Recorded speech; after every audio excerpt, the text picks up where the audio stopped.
morning, sir. You have two surrender principles. One of them is an aggravated robbery out of the 199th District Court here in Colin County.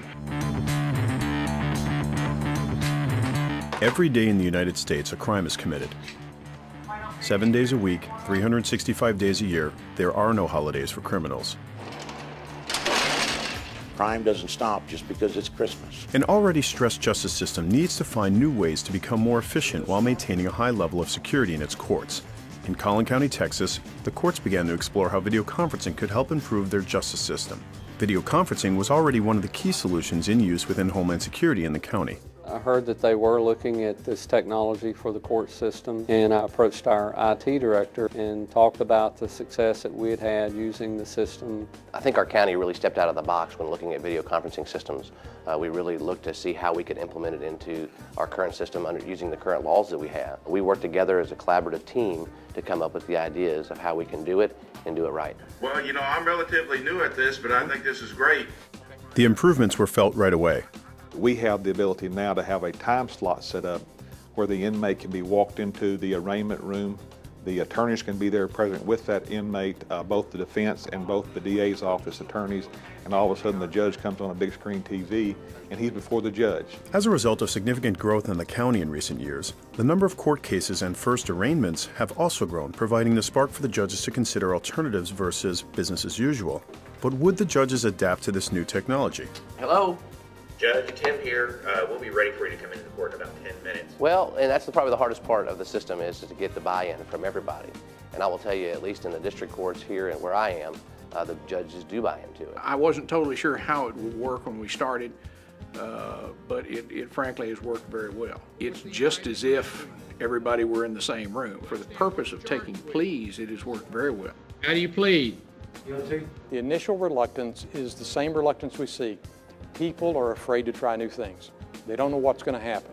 So you have to get a buy-in from them. Start it, let's try it out, see what you really think after a period of time. That happened here. And there are many other savings and benefits as well. We've seen some cost savings, I guess, in vehicles, transporting back and forth to court. By moving one prisoner from the jail to the courthouse, there's a cost associated with that. The sheriff doesn't have to expend personnel to safeguard the transportation of prisoners back and forth to the courtrooms. We still have to have a person walk that person into the video arraignment room and stay there with them, but we're not having the logistics of planning people to be here to pick up, bring back, transfer back into our system. Also booking in, booking out, going to court and all that process. There's no chance of an inmate escaping while being transferred to court. There's also a cost with regard to having the prosecutor spread out to multiple courts rather than just concentrated into one court. As the efficiencies of video conferencing became apparent, use of the technology expanded beyond the walls of the court building. I can conduct my business here, I can conduct it from the house, and if I go to Grandma's house for Thanksgiving and still have to take care of the jail, then I can take the unit with me and still enjoy my family, my holiday, and take care of business. Good morning, folks. I'm Judge Raleigh with Colin County. A DVD recorded by the judge explaining the process is played at the jail prior to court beginning. By the time all that's done, I'm logging on my video conference system. They've emailed me the paperwork through a PDF file, so I'm actually looking at one monitor that tells me what the paperwork is, and then I get to see the defendant, and we get to talk to them, and it's very quick. Good morning, Adam. I'm Judge Raleigh from Colin County. Did you understand the warnings that were read to you on the video? The biggest benefit that I have is the immediacy of it. Yes, sir. The ruling in Colin County is video conferencing has proven to be a success. New judges come in place who have gone to law school with more technology and have used it in their legal practice. I think that you will see a sea change in the use of technology in courts.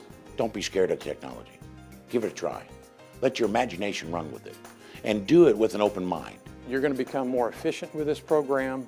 I think you're going to get the buy-in of defense counsel over time. Take about 5 minutes to really go into this product, this equipment, this technology. Don't bring the technology into the system to say, hey, let's give it a chance to fail. Bring it into the system and give it a chance to succeed.